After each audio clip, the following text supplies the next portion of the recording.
Astăzi vom discuta despre cea mai bună metodă de îngrijire a părului creț și cum această perie poate deveni aliatul tău perfect în menținerea buclelor sănătoase și frumoase. Primul pas în îngrijirea părului creț este hidratarea. Folosește un șampon și un balsam hidratant, iar apoi aplică o mască de păr o dată pe săptămână pentru un boost de umiditate.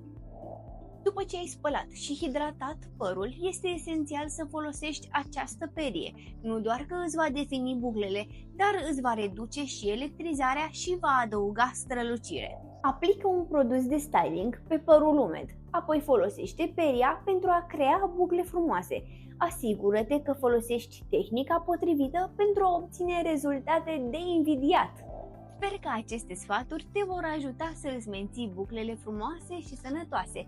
Dă-mi un like și abonează-te pentru mai multe tipsuri de frumusețe!